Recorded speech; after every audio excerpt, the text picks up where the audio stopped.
네, 우리 교재로 지금 76쪽입니다. 76쪽. 자, 오늘은 이 책을 이제 다 끝내고 다음 주부터는 이제 4권을 가지고 하겠습니다. 4권. 네. 진짜로 어려운 이제 어두운 밤으로. 네. 지금까지는 오민검이셨고요. 네. 네, 76쪽을 보도록 하겠습니다. 네. 천천히 이게 어려운 건 아니니까 읽어가면서 이렇게 하나씩 설명하겠습니다.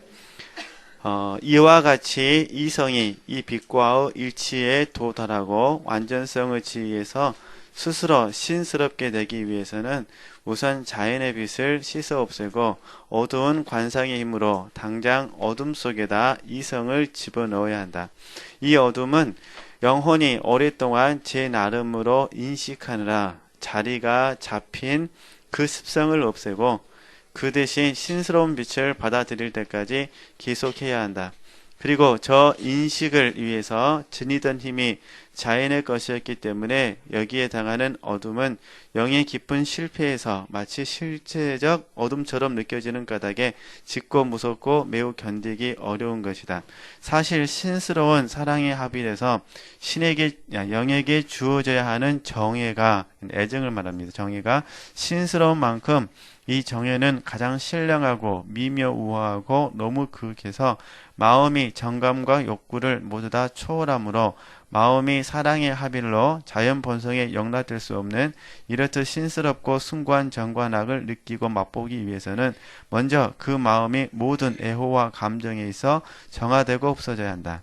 그리고 하나님 일이건 사람 일이건 거기에 정 붙이던 습관을 버리고 마음이 메마르고 궁해야 바싹바싹하게 물기가 없이 이 어두운 관상의 불에 단련이 되어서 맑고 티없는 마음가짐과 닦여지고 건전한 입천장을 가지게 될 것이니 할렐루야. 입천장을 가지게 될 것이니 그래야만 하나님의 사랑에 심오 희한한 접촉을 느끼게 되는 것. 영혼은 이 접촉으로 말미암아 신스럽게 변화되고 이전에 지니던 현재적 및 잠재적 모든 정의를 몰아낼 것이다. 네. 하여튼 어려운 건 없고요. 이게 결국 이런 부분입니다. 계속해서 반복해서 이제 배우는 부분인데, 이제 쉽게 말해서, 우리가 이제 배운다면 세상과 세상 것들도 점점 이제 우리가 초연되어지고, 네. 완전히 없어진다는 것이 아니라 점점 초연되어진다 그 말입니다. 초탈되어진다 이렇게 같은 말이고 또 이게 또 부담스러우시면 이런 부분에 대해서 점점 무관심해진다 이렇게 쓰셔도 상관없겠습니다. 네, 그리고 이제 자기의 어떤 것, 저는 자기의 그 어떤 것에 대해서도 점점 뭐해진다는 거죠. 초연해지고 무관심해진다. 이걸 이제 저희들이 표현하면은 지적을 알고 그 다음에 자족을 한다. 이렇게 표현할 수도 있겠죠. 또 좀 더 군사적인 용어로 쓰면은 저와 여러분이 절제할 수 있다. 이런 부분이고요. 그 다음에 이제 주님, 하나님, 주님의 어떤 것에 대해서도 뭐해진다는 거죠. 점점 완전히 없어지는 건 아니고 점점 초연해지고 초탈되어지고 점점 무관심해지게 된다. 이런 부분입니다. 네. 이제 그러면 이제 결국 남는 거 뭐가 남냐? 뭐가 남겠습니까? 우리가 살아가는 예수 그리스도만 남게 되는데 그때 우리가 예수님에 대해서 점점 사랑하는 방법을 배우면 된다. 이게 뭐죠? 여기까지는 전부 다 늘 배웠던 것처럼 비움의 문제고, 그죠?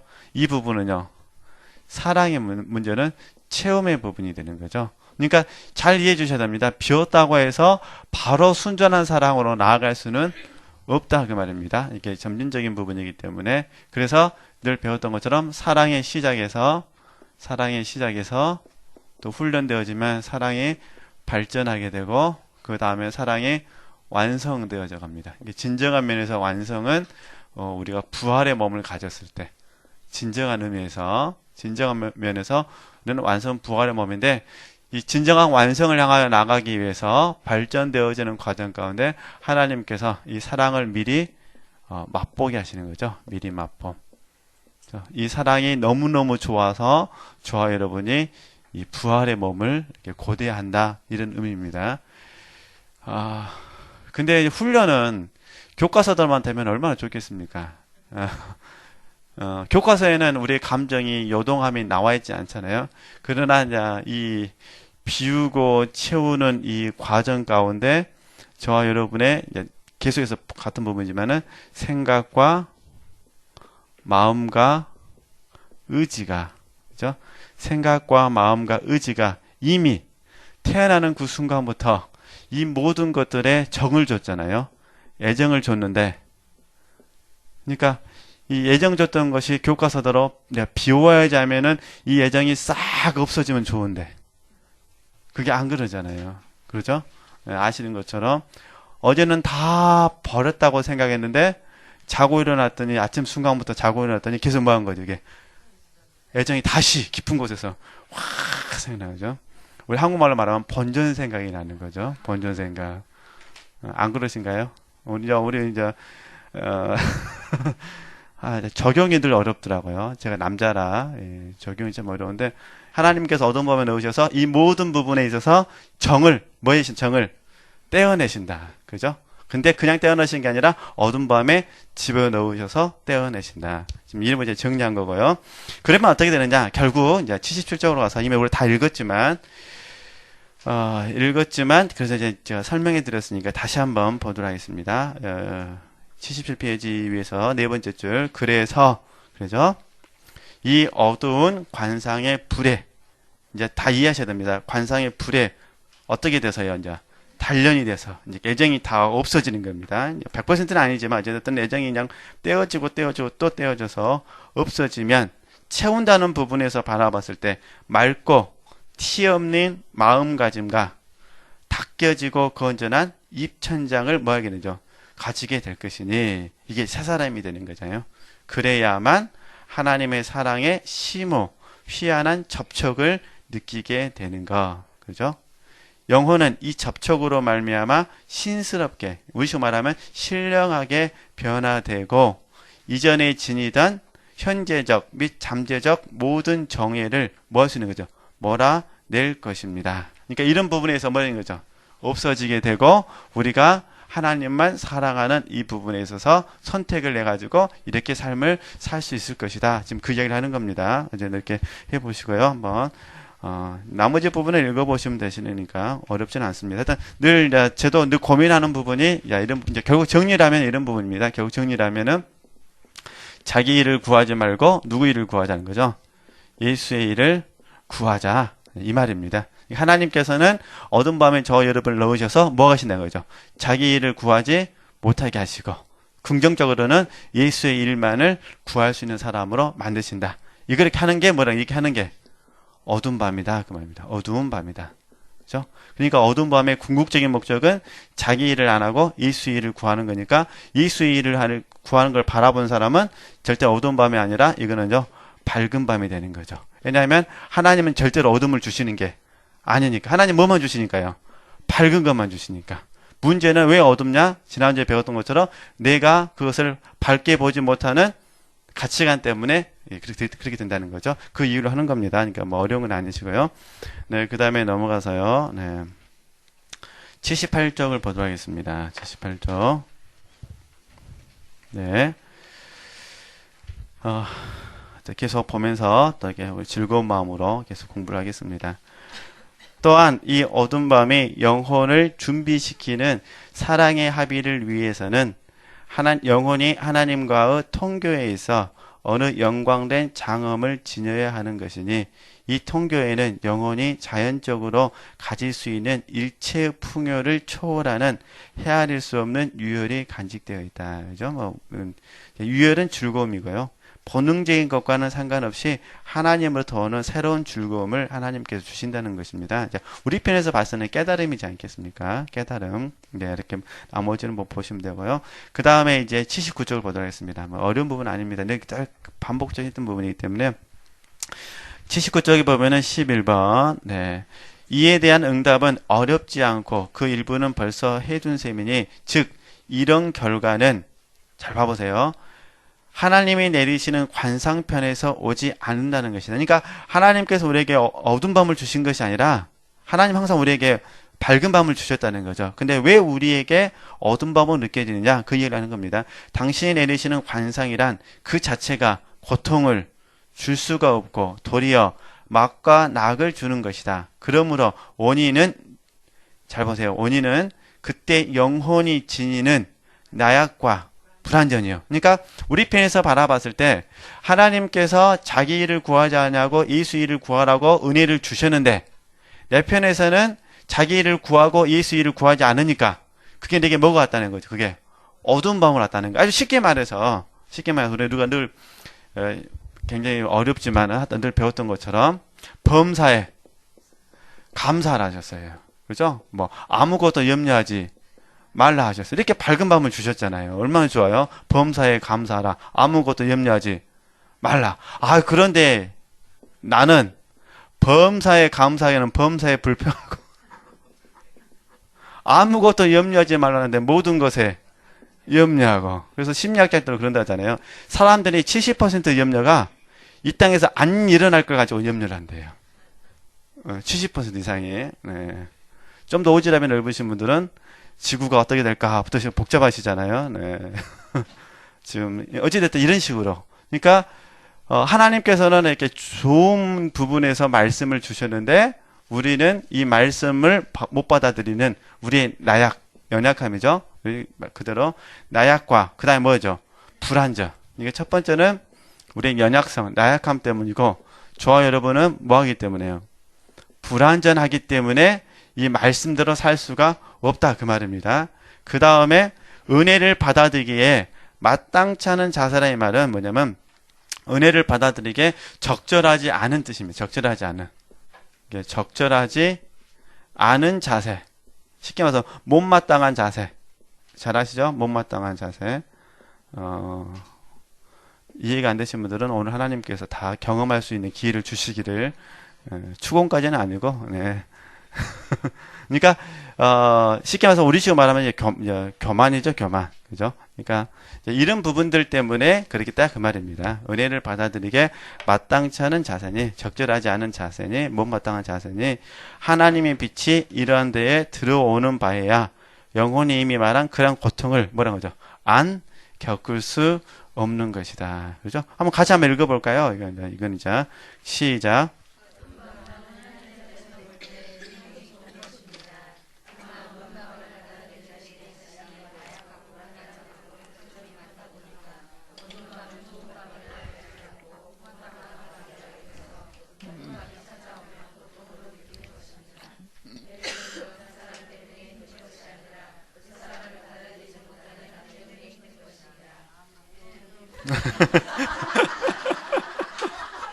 아멘입니다. 아멘.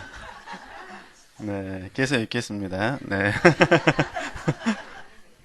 네, 계속. 네, 저도, 네.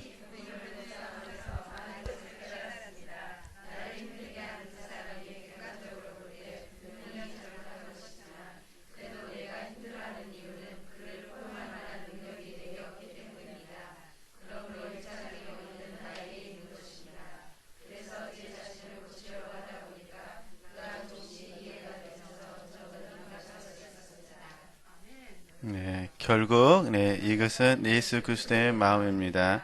하나님은 어두운 밤을 통해서 그리스도의 마음을 주고 싶으신 것입니다. 그래서 십자가 요한은 이제 10장에서 어두운 밤의 영적 유익들을 그의 제자들에게 그리고 오늘날 우리들에게 들려줍니다. 이해되시겠죠?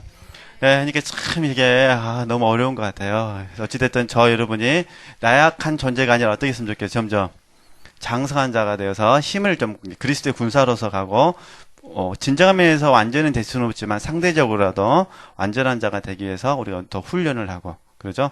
그 다음에 겸손한 자세가 되어서 예수님처럼 옳소이다 이렇게 된 것은 아버지의 뜻입니다라고 받게 되면서 점점 우리가 영혼을 얻어들이는 일을 하자 그 말입니다. 근데 다시 오해하시면 안 되니까 이걸 절대 운명론적으로 받아들이는 게 아니라 제가 책에도 썼지만은 A라는 사람이 잘못한 것은 진짜로 맞습니다. 객관적으로 봤을 때 A라는 사람이 잘못한 것은 맞아요. 근데 여기에 대한 판단을 누구한테 맡기자는 거죠? 하나님께 맡겨드리자 그 부분입니다. 맡겨드리고 우리 편에서 바라봤을 때는 원수가 줄이거든 먹이고 목마르거든 마시우는 이걸. 근데 우리는 봐보세요. 온수가 줄이거든 먹이고 목마르거든 마시우라 그러면 마치 저 여러분 이런 말씀을 들으면은 완전히 책임져야 될 것처럼 이야기하는데 이런 의미가 아니에요. 이런 완전히 책임져라 그런 의미가 아니라 그 상황 속에서 A라는 사람이 아무리 잘못을 했다 하더라도 절대 우리는 판단해서 안 되고 이 판단을 어떻게 하는 거죠? 하나님께 철저하게 맡겨드리고 그 상황 가운데 선을 베풀 기회가 있을 때 선을 베풀으라는 겁니다. 이건 좀 옛날에 이제 이계영 목사님이 강연식으로 바꾸면 그런 얘기를 하시더라고요. 만약 그 A라는 사람이 손님이면 어떻게 대접받아야 하는 거예요? 손님이면 손님처럼만 대접하면 된다는 거예요. 형제면 형제처럼만 대접하면 된다는 거죠. 이해되시겠죠? 근데 우리는 나도 모르게 어떻게 하셔야 돼요? 책임을 져주려 하는 거죠. 우리가 어떻게 그 사람의 영혼을 책임질 수가 있겠습니까? 우리 그 사람의 영혼을 책임질 수가 없는 겁니다. 단지 우리는 하나님께서 우리에게 요구하신 만큼만 뭐 하는 거냐? 책임지는 것이 아니라 요구하시는 만큼만 순종해 드린 거죠. 그게 혹시 온수가 줄일 때 먹이라 그러면 먹이시는 거고 마시우게 하면 마시우게 하는 거. 그 이상 우리는 할 수가 없는 겁니다. 이해되시겠죠? 그래서 이 부분을 잘 배우셔야 될 것이 울타리 치는 법을 이제 배우셔야 됩니다. 이거는 이렇게 벽을 쌓라는 게 아니라 이거는 내가 할 수 있는 것과 할 수 없는 부분에 대해서 이게 보호막을 치는 거죠. 이게 울타리를 친다는 개념은 어떤 의미냐면은 다른 사람에게 뭐 나쁜 행동을 하기 위해서가 아니라 이건 자기 자신을 보호하는 방법입니다. 자신을 보호하는 방법. 자, 예를 들어서 아주 우리가 뭐 부부끼리라는 얘기 할까요? 뭐나 할까요?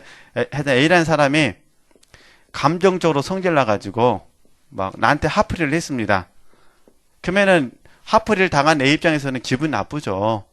그래서 내가 도와주려고 먹이고 마시우려고 했어요. 그렇다고 해서 내가 그 감정을 따라서 살 수는 없는 거예요. 그는 그거 나는 나기 때문에. 이해되시겠죠? 그러면 이런 상황 속에서 어떻게 내가 내 자신을 이겨낼 수 있느냐? 스스로에게 울타리를 치는 거죠. 그죠? 스스로에게 울타리를 쳐서 내 자신이 할 수 있는 것과 할 수 없는 것을 구분을. 그러니까 책임지는 거는 내가 할 수 없는 거잖아요.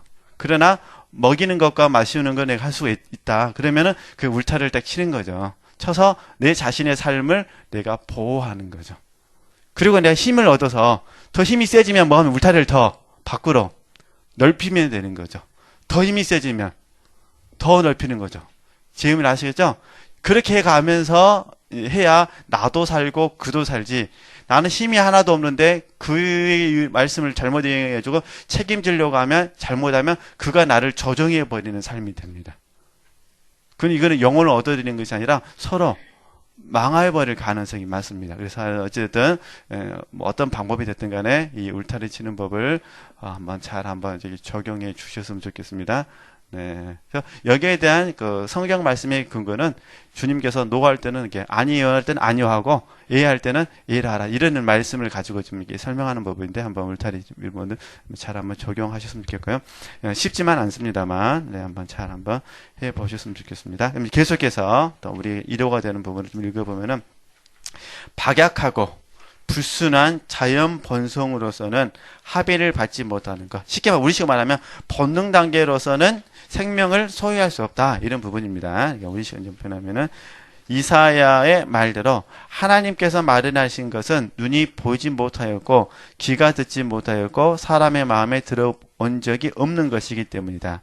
우선 영혼이 마음의 진공과 청빈을 말끔히 식어야 묵은 인간을 벗고 쉽게 말해서 옛사람을 벗어버리고 그 말입니다. 묵은 인간을 벗고 진공무의가 되고 그죠? 이 밤을 힘입어 얻어지는 저 새로운 진복 생활을 할 수 있을 것이니 그것이 곧 하나님과의 합일의 상태다. 그죠?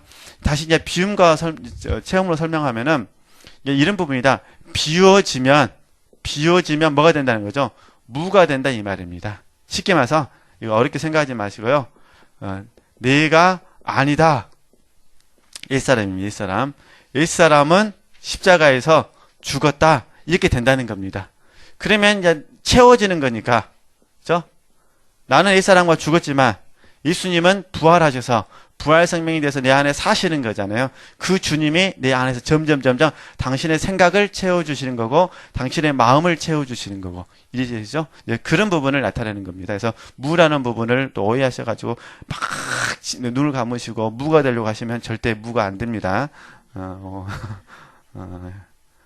자, 이렇게 이 무를 따라 하시면 안 됩니다. 절대 이게 따라 하시면 안 되고요. 네, 그 다음에 한번 또 같이 한번 읽어볼까요? 잠도 오시고 피곤하시고 이럴 때니 같이 읽는 게 비타민과 똑같은 효과를 내니까 한번 같이 좀 읽어보겠습니다. 박약하고 불순한 자연 본성은 이기적 사랑입니다. 그리고 자기 중심적 사랑입니다. 이런 이기적이고 자기 중심적인 사랑으로 하나님을 바라보면 역시 이기적이고 자기 중심적으로 하나님을 이해합니다. 그렇게 되면 성경의 본질에서 벗어나게 됩니다. 그래서 박약하고 불순한 자연 본성으로는 합의를 받지 못하는 것입니다. 하나님의 사랑은 이기적인 사랑이 아니라 이타적인 사랑입니다. 하나님의 사랑은 자기 중심적인 사랑이 아니라 모든 것을 품는 사랑입니다. 그리고 죄인에게 은혜를 베푸시는 사랑입니다. 그러므로 하나님의 놀라운 사랑이 이기적이고 자기 중심적인 사람에게 부어지면 이 사람은 지리적인 사람으로 변화되어야 합니다. 그러나 우리의 실상은 그렇지 못합니다. 왜냐하면 우리의 본성은 박약하고 불순하기 때문입니다. 그래서 모든 원인은 나에게 있는 것입니다. 네, 이렇게 이해하시면 좋겠고요. 그래서 이렇게 된 사람에게 하나님은 어떻게 하시냐? 좀 내려오시면은 에베소서 2장 10장 말씀 보이시죠? 우리는 그가 만드신 바다. 하나님께서 우리를 빚어 가신다 그 말입니다. 그리스도 예수 안에서 선한 일을 위하여 지으심을 받은 자니 이 일은 하나님이 전에 예비하사 우리로 그 가운데서 행하게 하려 하십니다. 힘드실 때마다 하나님이 빚어 가신다는 거 이해하셨으면 좋겠고, 하나님께서 만들어 가시는 과정 가운데 우리가 그 하나님을 온전히 이해하지 못한 상태에 들어가게 되면 그게 뭐가 된다고요? 그게 어두운 밤이다. 이렇게 이해하셨으면 좋겠습니다. 그 다음에요, 이제 81쪽. 네. 5번 보겠습니다. 5번. 이 경우 영혼은 신적 및 인간적 사상에 관하여 보통 감각이나 자연지가 미치지 못하는 공본되고, 이거는 이제 매우 일반적이고 보편적이고 이런 뜻입니다. 공본되고는 매우 일반적이고 맛스러운 신적 감각 및 지견을 가지는 데까지 도달해야 하므로, 왜냐하면 마치 영의 감각, 신적인 것이 인간적인 것과 다르듯이 이전과 아주 다른 눈을 가지고 일체를 보는 까닭에 모름지기 영은 보통 감각에 있어 야이고 닥달지를 받아야 하는 것. 따라서 이 정화의 관상을 통하여 영은 심한 불안과 고뇌 속에 있어야 하고, 기억은 친숙하고 수월한 모든 아름아름을 떠나서, 그렇잖아요. 아름아름을 떠나서, 이 말은 어떤 지식을 통하여 알고 있는 것을 말합니다. 이게 아니면 또 사람에게 적용할 때는 아는 사람들을 통하여 아는 것. 이해되시죠? 모든 아름아름을 떠나서 일체 사물을 남처럼, 어떻게 했나고요? 나그네처럼 속으로 느끼게 하는, 이게 초연이잖아요. 그에게 모두가 관심받게 것, 여태까지와는 전혀 다르게 보이는 것이다. 이 밤이 영혼을 사물에 대한 일반 통념에서 이런 대로 끌어내기 때문인데, 이는 신적 상념에 끌어올리기 위하며 신적 상념은 인간의 사고방식과 너무나 다른 것이다. 그죠? 이게 참 쉽지가 않은 부분인데, 네, 잠깐 이 부분을 좀만 설명하도록 하겠습니다. 어두운 밤은 결국 뭐냐면 우리의 이성을, 그죠? 생각, 우리의 감성을, 그죠? 우리의 의지를 바싹바싹 타게 만들죠. 어두운 밤에 들어가면. 왜냐하면 이성으로는 하나님의 계시를 이해할 수 없고, 감성으로도 이해할 수 없고, 의지를 이해할 수 없습니다. 오직 어떻게 하냐? 성령께서 가르쳐 주셔야만 아는 겁니다. 그죠? 그러니까 성령께서 가르쳐 주실 때가 저 여러분의 뭐죠? 밝은 게 되죠. 뭐가 밝냐?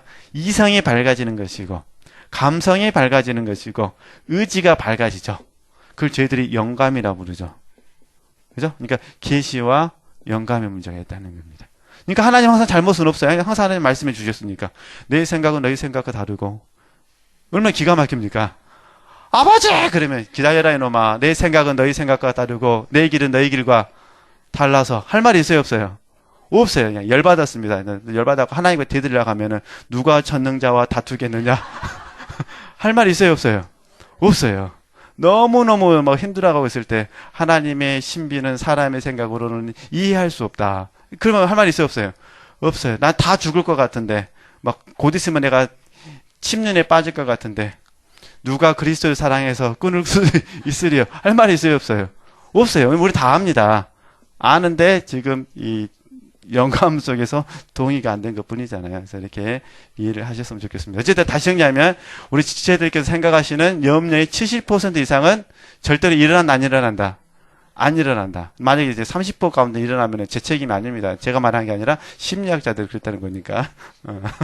그래서 이제 이렇게 가시면서 우리의 이성과 감성과 의지 가운데 있었던 이런 부분들을 점점 이렇게 없애가는 거죠. 하나님을 배워가신 거고, 또 이제 특별히 지체들 입장에서는 멘티를 섬기신 다음에 이제 나의 하나님을 이제 배워가시는 겁니다.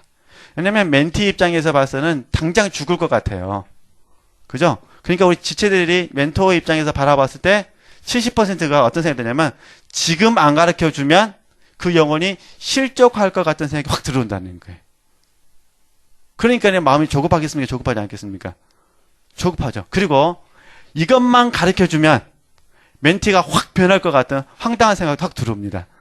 이번만 내가 이제 허리가 부러지더라도 기도해서 내가 낙타 무릎이 되리라. 이번만 그래서 도와주면 멘티가 변화될 것 같은 생각도 70% 안에 들어온다는 거죠. 그러나 뼈 빠지게 해보시면 합니다. 해보시면 절대 거의 안 그럴 거예요. 거의 안 그래. 1%는 될라나. 그러면서 압니다.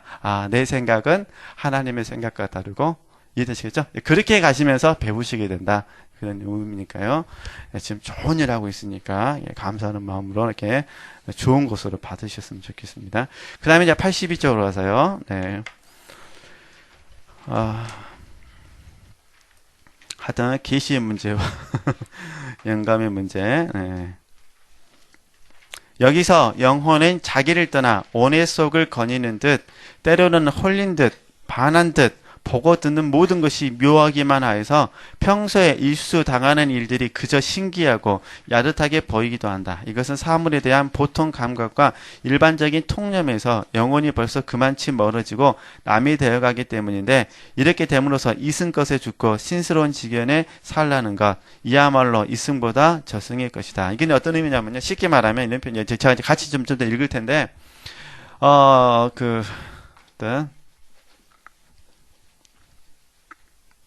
A라는 사람이 쉽게 말해서 A라는 사람이 없으면 내가 죽을 줄 알았어요. 이해되시겠죠? A라는 사람이 없으면 죽을 줄 알았는데 진짜 없어져도 내가 뭐 하더라 살더라 그 말입니다. 이해되세요? 그때 당시에는 진짜 이 A라는 사람이 없으면 내 인생은 끝났다고 생각을 했어요. 근데 없어도 지금 잘 살더라. 왜 잘 사냐? 누가 계시니까 참신하신 B라는 이수님이 계시니까 이런 의미입니다. 그죠? 똑같아요. 그래서 목사님 입장에서는 A라는 성도가 떠나면 우리 교회가 문 닫을 줄 알았는데 떠나도 하나님께서 B라는 성도를 보내주셔가지고 문 닫지 않고 잘 살게 하더라. 이해되시겠죠? 이런 부분이죠. 근데 A라는 성도가 떠났을 때 당연히 목회자 입장은 마음은 어떻겠어요? 마음은 무너지죠. 똑같아요. 자녀도 마찬가지죠. 자녀가 나랑 있을 때는 너무 좋았지만 이제 자녀를 출가해서 보내면 나의 모든 것을 잃어버릴 수 있을 것 같은 생각도 들지만 없으니까 너무 좋더라. 그 순간만큼은 힘들었는데 얼마나 힘들겠습니까? 이 떠내보낼 때 얼마나 힘들었겠습니까? 근데 막상 떠나니까 너무 좋고 방학 때도 안 왔으면 좋겠더라 이런 생각이 든다는 거예요. 오더라도 3일만 있다가 맞는지 틀린지는 모르겠습니다만. 그래서 어느 목사님이 저한테 그러시더라고요. 나이가 지긋하신 목사님 그러시더라고요. 손녀를 포함했습니다. 그 얘기 하더라고요. 손자, 손녀는 오면 좋고, 가면 너무 좋고. 그 이야기를 하시더라고요. 저한테. 그래서, 저는 아직 모르겠습니다. 근데 어찌됐든 하시는 말씀이 뭐냐면은, 오면 좋고, 가면 더 좋고. 경험을 하면 맞으시답니다. 그래, 그 이제 또 이제 좀 이제 힘들어서 좀 누워있다가 다시 좀 건강 회복되면 또 뭐 합니까? 또 눈에서 아른아른 그러니까 또 얼른 또 오라가고 오면 또 한 이틀이나 있잖아요. 얼른 좀 가라, 알아서. 이렇게 되지 않겠습니까? 네, 하여튼, 잘 한번 이해해 주시고요. 하여튼 뭐, 나머지 책을 보시면은 되실 것 같고요. 네, 그 다음에 보겠습니다. 83쪽. 이 모든 쓰라린 정화는, 그죠? 아프죠. 예. 결국 하나님의 이러한 힘으로 말미암아 영혼이 생명 안에 다시 나기 위함인데, 고통과 함께 고통과 함께 구원의 영이 분만된다 함은 이사야의 말대로 그 사실이 있으니 주여 당신 얼굴에서 우리는 잉태하였고 상고를 치러서도 구원의 영을 낳았나이다라고 하였다. 그죠? 어찌됐든 지체들은 앞으로 해산하는 수고를 팍팍 하시기 위해서 이 길을 선택하셨으니 할렐루야. 팍팍 그 어두운 밤에 찾아오시더라도 어두운 밤을 뭘로 받으셔야 돼요? 네, 밝음을 받으시고 하나님께서 나에게 해산하는 수고를 주셨다라고 생각하셨으면 좋겠습니다. 쉬운 문제는 아니죠. 어쨌든 그러나 이뿐 아니라 영혼이 이 관상의 밤을 통하여 마음의 고요와 평화, 즉 성경 말씀도 잘 아시죠? 빌립보서 4장 7절 말씀. 즐겁기 짝 없는 정일에 다다르려면, 그죠? 첫 번째 평화를 다 버려야 한다. 이 말은 육신이 추구하는 모든 평안을 모두 버려야 된다. 그는 자발적으로 버리려고 하지 마시고요. 다 때가 되면 버리게 하시니까 괜히 또 미리 앞서 가셔가지고 팍팍 주시옵소서 하실 필요 없습니다. 그냥 감당할 만큼만 주시옵소서라고 기도하셔야 됩니다. 팍팍 달라고 해가지고 팍팍 오면 저 원망하니까. 네. 네. 자, 같이 한번 읽어볼까요? 이제 그 의미를 이해하시면 됩니다. 이 평안은 영혼에게 평화와 같이 보였지만 불완전에 휩싸였기 때문에 참다운 것이 아니었다. 영혼이 제멋대로 생각한 평화였던 까닭이다. 말하자면 두쪽 평화, 즉 감각과 영의 평화로 영혼이 풍성하게 느껴져서 감각과 영이 정의를 얻은 듯 했지만 실상은 내가 보기에 불완전한 것이다. 따라서 영혼은 이러한 평화를 싣고 거두고 없어야 하는 것이니 이미 우리가 이 밤의 고통을 밝힐 때 인용한 에레미야 말씀이 이것을 느끼고 슬퍼하였다. 평화에서 내 영혼이 쫓겨났고 이되시겠죠? 그래서 우리는 이 부분을 포장하지 말라는 부분을 적용해서 한번 해보셨으면 좋겠다. 이런 부분입니다. 네. 우리는 성경 말씀을 믿는 거잖아요. 성경 말씀에 의하면, 아시죠? 그죠? 성경 말씀에 의하면, 해 아래 새 것이 없습니다. 해 아래 새 것이. 그죠? 하나님께서 또 이 모든 것에 전부 다 헛됨을 가르쳐 주셔야 됩니다. 그러니까 세상과 관련된 모든 부분은 헛됨이기 때문에 이 모든 것들을 전부 다 뭐라는 거죠? 헛되고 새 것이 없이 전부 다 바람을 잡는 것과 같음을 저에게 가르쳐 주셔야 돼요. 그러니까 하나님께서 이 부분에 대해서 이런 평화가 오면 당연히 어느 누구나 안주하고 싶은 마음이 생기지 않겠습니까? 그러잖아요. 우리 지체들께서 지금 계속해서 이런 좋은 일만 날마다 터진다면 당연히 안주하고 싶은 마음 생기시겠죠? 더 열심히 하실 것 같으세요? 아니면 안주하고 싶으실 것 같으세요? 안주하고 싶죠. 그러니까 하나님께서 안주하지 못하도록 하시니까 어떻게 하셔야 돼요? 이걸 전부 다 이렇게도 허무시고 이렇게도 허무시고 이렇게 허무시고 또 다 허물어지면 또 내가 못 사니까 하나님께서 어떤 사람은 좋은 사람도 주시고 어떤 사람은 속썩인 사람도 주시고 이렇게 좋은 사람을 만나게 하셔서 이루어하시고 속썩인 사람을 만나서 하나님께서 분발시키시고 다 마찬가지라는 겁니다. 그래서 그러니까 이런 첫 번째 평화가 뭐해져야만 깨어져야만 내가 하나님을 더 우리에게 바랄 수 있다. 근데 일반 사람들은 이렇게 말합니다. 하나님을 믿으면 전부 뭘 해야 된다고 생각하니까요. 만사형통, 그죠? 거짓 평화를 전부 다 원한다는 거죠. 하나님이 믿으면 직장도 잘 돼야 되고, 뭣도 잘 돼야 되고, 뭣도 잘 되고, 뭣도 다 이렇게 잘 되어야 하나님이 나를 보호해 주신다라고 하는데, 하나님은 그게 아니라 이런 것들이 허물어져야, 하나님의 편에서는 이런 부분들이 허물어져야 저와 여러분이 영혼이 잘 될 수 있다라고 생각하신다는 거죠. 이거 어쩔 수 없이 하나님께서 이런 부분들을 저와 여러분에게 주실 수밖에 없으시고 그것을 잘 받아들인 사람은 어두운 밤은 없을 것이고 이것을 못 받아들인 사람은 어두운 밤이 있겠죠. 왜냐하면 하나님과 싸우는 중이니까. 그렇죠? 예. 좋게 말하니까 성령의 소욕과 육신의 소욕이 다투는 거지. 알고 보면은 성령의 소욕과 육신의 소욕보다 뭡니까? 지금 하나님과 내가 지금 뭐하고 있는 겁니까? 마음속에서 싸우고 있는 중이죠. 그러지 않나요? 하나님 그러실 수가 있으십니까? 부터 시작해서 왜 하필 나를 선택하셨습니까? 뭐 별의별 이제 생각들이 다 나오죠. 그럼 하나님은 항상 제가 조금 전에 말했듯이 내 생각은 너 생각과 다르고 이렇게 말씀하신다니까. 더 심한 경우에는 네가 왕년에 다 이미 고백했느니라 그럽니다. 언제 고백했습니까? 하여튼 내가 은혜 받았을 때 다 했느니라. 진짜로 고백하셨어요? 안 하셨어요? 지금 말고 처음 십자가 사랑에 붙잡혔을 때 아마 진짜 눈물 콧물 빼가면서 하나님 북한 보내주도 가겠습니다. 소말리아도 가겠습니다. 보내주시기만 하면 아무데나 가겠습니다. 이렇게 다 아굴골짜 빈들이라도 난 가겠습니다. 다 하셨습니다. 그래서 하나님께서 기뻐 받으셔가지고 지금 그렇게 하고 계시니까 그러시겠죠. 네, 얼마나 하나님께서 기쁘셨겠어요. 그때 당시에 뭔지도 모르고 기도하는 여러분, 이때가 가장 순수한 거예요. 뭔지 모르고 했으니까. 그러니까 맨날 주님께서도 그러잖아요. 첫사랑을 회복해라. 가장 순수했던 첫사랑. 뭔지도 모르고. 저도 생각해보니 그랬어요. 뭔지도 모르고 하여튼 간에 그냥 목사가 되겠습니다. 뭔지도 모르고. 예. 주변에서는 전부 다 너는 목사하면 안 된다. 난 이 시대에 하나님의 목사가 되겠습니다. 5대한 6대를 주시옵소서. 뭔지도 모르고. 저는요, 5대한 6대조를 다니면서 복음 전하면 한 명도 안 좋을 줄 알았습니다. 근데 그게 아니더라고요. 딱 단에 섰더니 거의 태반이 졸더라고요. 지금 안 좋는데 이 클래스는 줄 수가 없죠. 네. 설교가 아니니까. 네. 근데 실질적으로는 안 그래요. 여기서도 좋고 저기서도 좋고. 네. 어찌됐든 이런 부분에 있어서 네. 거짓 평화에 속지 않으셨으면 좋겠습니다. 네. 그래서요. 우리가 힘들고 어렵지만 잘 인내하시고 다음에 뭐 그럴 날이 있을란가 없을란가 저도 모르겠습니다만 하나님 앞에 서는 날 우리가 서로 함께 모여서 꼭 하나님께 아기자기 물어봤으면 좋겠습니다. 하나님 왜 그러셨어요? 하고 네, 그러면 아마 하나님께서 그러실 거예요. 딱 한마디만 하시겠죠? 사랑이라. 네. 그래서 어려운데 어찌됐든 이렇게 이해하셨으면 좋겠습니다. 84쪽으로 가서요. 84쪽. 네. 지금 계속 그런 반복적인 고뇌를 이야기하는 겁니다. 좀 다시 제가 읽으면은 이것이 바로 영혼이 제 안에서 지니는 숱한 의혹과 상상과 투쟁에서 비롯된 괴로운 혼란으로서 어느 누구나 그러지 않겠습니까? 영혼은 스스로가 처해 있는 비참을 느끼고 깨닫는 만큼 자기는 이 혼란 속에서 영영 망하고 행복도 다 끝나는 줄로 생각한다. 그러노라면 고통과 비탄이 영혼 안에 깊이 사무쳐 마음속으로 호된 울부짖음이 일어나고 심하면 입으로 튀어나오고 눈물로 쏟아지는 수가 있다.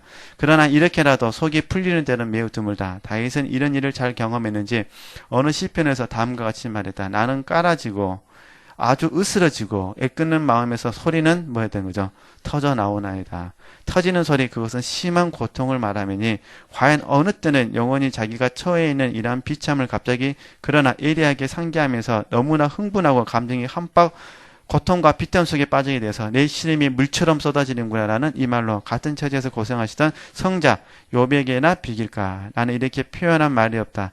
미상물 어느 때는 큰 물이 범람하며 모든 것이 잠기고 가득 차듯이 영혼의 이 부르짖음과 감정도 어느 때는 더할 나위 없이 커져서 영혼을 다 잠그고 휩쓸며 형언할 수 없는 불안과 고통으로 그의 모든 힘과 깊은 속을 가득 채워준다. 네, 어쨌든 이런 부분이 있다는 겁니다. 그래서 그렇지만은 저와 여러분이 그냥 잘 이겨내시고 삶을 이렇게 사셨으면 좋겠습니다. 네, 어찌됐든 네, 그 다음에요 또 85쪽으로 가서요. 네, 지금 제가 설명한 부분은 그냥 그동안 많이 했기 때문에 넘어가도록 하겠습니다. 8번 날 빛의 희망을 감싸주는 이 밤이 영혼 안에서 하는 일이란 이런 것이다. 역시 욥은 이런 뜻으로 밤은 내 뼈를 깎아내고 나를 갉아먹는 고통은 잠들지 않으라고 하였다. 왜냐하면 여기에 뼈란 곧 마음이니 이것이 영혼을 난도질하면서 쉬지도 자지도 않는 이 아픔에 사뭇 꿰뚫리는 것, 영혼을 간통하는 의혹과 공포가 그칠 새가 없기 때문이다. 특별히 믿는 사람들에게는 믿음이 흔들릴 때가 제일 힘들잖아요. 그렇죠? 이 결움, 이 싸움이 심각한 까닭은 영혼이 기대하는 평화가 그만치 심오한 탓이고 영혼의 아픔이 깊고 섬세함을 차지해야 할 사랑이 그만치 매우 그윽하고 순수하기 때문이 무릇 깊이 있고 절묘한 작품이 나오기 위해서는 그만치 작업도 정성되고 진지하고 깨끗해야 하며 오래가는 건축일수록 그만치 뭐가 되는 거죠? 튼튼한 법이다. 어찌됐든 하나님께서 저 여러분을 오랫동안 숙성시키셔서 훈련하실 때 좋은 의미로 이해하셨으면 좋겠습니다. 참 쉽지만은 않은데 우리가 이제 꼭 그런 건 아닌데 이제 일반적으로 그러잖아요. 뭐 우리 여성분들은 이제 인간관계에서 하나님과 사랑 말고 인간관계 사랑에서 의심이 들어올 때 되게 힘드시죠?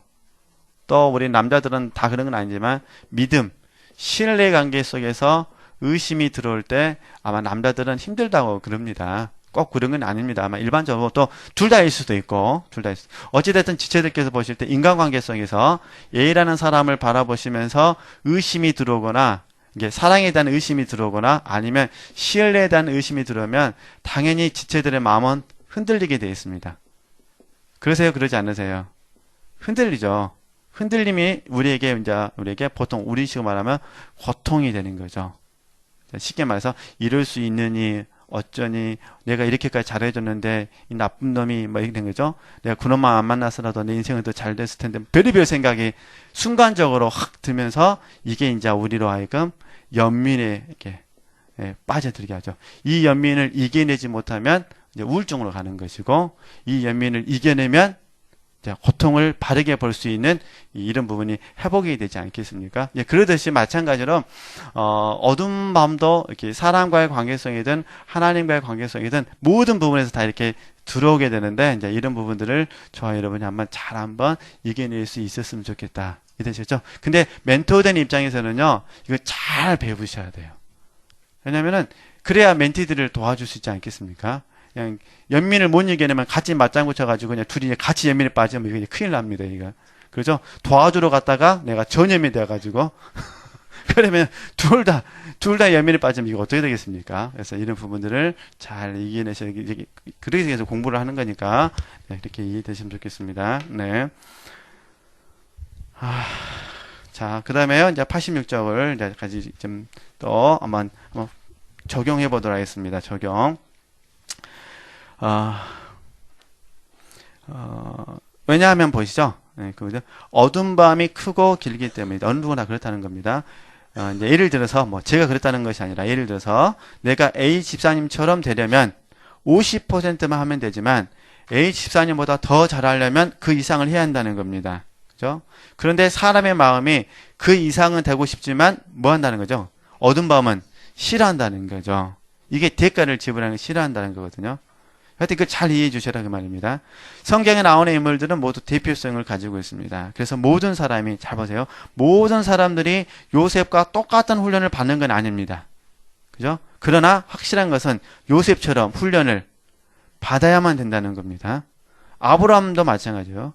어쨌든 아브라함과 롯도 잘 아시니까 아브라함도 훈련을 받았고 롯도 훈련을 받았는데 결과적으로 아브라함은 통과했는데 롯은 통과하지 못했습니다. 그래서 이제 처음부터 롯이 아브라함과 결별하고 소돔과 고모라로 들어간 것이 아니라, 그죠?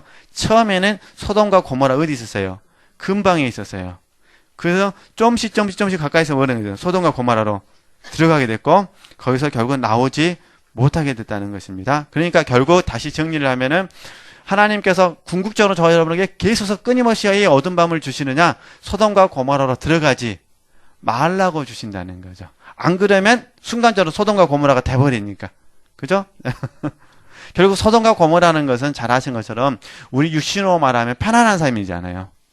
그죠? 육신으로는 편안한 거고 하나님 안 계시니까 그 안에 사는 모든 것도 전부 다 타락이 되는 거죠. 그러니까 육신의 생각은 하나님과 원수가 되고 하나님이 기뻐하지 않으시니까 결국 소돔과 고모라는 이 세상을 의미하는 거고, 자, 영적인 의미로 봤을 때는 하나님 없이 행복한 곳이 소돔과 고모라잖아요. 그렇죠? 그러니까 그런 부분에서 잘 분별해 주셔야 된다. 이런 부분이고요. 그 다음에 다시 좀 더 보면은 좀만 더 힘내시면 됩니다. 점점 이제 좋은 이야기가 나오게 되니까. 그러기에 욥이 말한 대로 내 영혼은 내 안에서 시들어가고 그 속은 아무 바람 없이 타고 있는 것이다. 사실이 꼭 그러하니 영혼이 정화의 밤을 거쳐 다다라야 할 완덕의 단계에서 그 실체로나 능력으로나 여러 은사와 덕에 무수한 보화를 얻고 누리고 해야 하므로 우선은 통틀어 이러한 은사들을 멀리 떠나보내고 잃어버리고 비우고 없앴음을 보고 늦게 하나. 그러니까 채우기 위해서는 먼저 뭐 해야 돼? 먼저 전부 다 비워내야 돼 그 말입니다. 이러한 보화는 너무나 동떨어졌기 때문에 다시는 거기에 도달할 수 없으면 당연히 그러지 않겠습니까? 좋은 일은 다 끝났다는 확신까지도 가져야 한다. 그래서 마치 앞서 인용한 에레미야가 이제 예루살렘이 무너지는 걸 보고 나서 하는 얘기입니다. 나는 언제 행복하였던가 라는 말씀 그대로인 것이다. 그러면 관상의 이 빛이 그토록 영혼에게 맞들고 절친해서 더 바랄 나위 없는 것이라면, 그죠? 도대체 무슨 까닭으로 이 빛이 한번 들어오기 시작하자 처음엔 그토록 고통스럽고 냉엄한 결과를 가져오는가? 그 이유가 지금은 뭐가 되는 거죠? 알고 싶다, 이런 부분입니다. 이렇게 생각하셨으면 좋겠고요. 여기서 우리가 중요한 건 뭐냐면 항상 절대 잊어버리시면 안 됩니다. 위치와 상태의 개념을 절대 잊어버리시면 안 됩니다.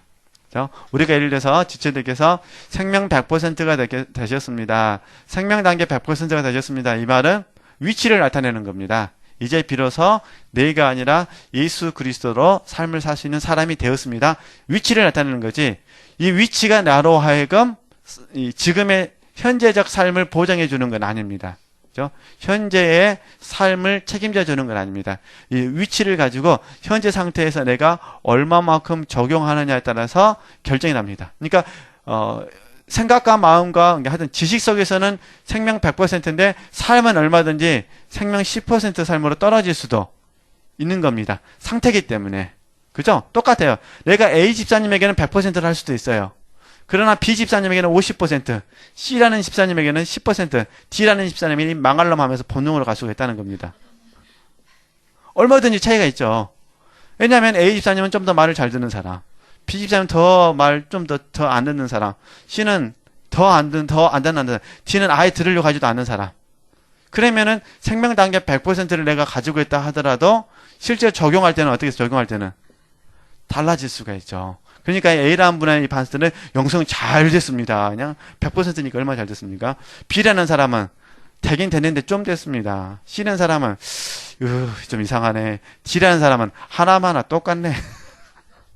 이렇게 되는 거죠. 그래서 제가 그랬잖아요. 이제 마지막 자 88쪽 네 마지막 보도록 하겠습니다. 자, 처음 부분만 우리 같이 한번 좀 읽었으면 좋겠어요. 그러므로 시작.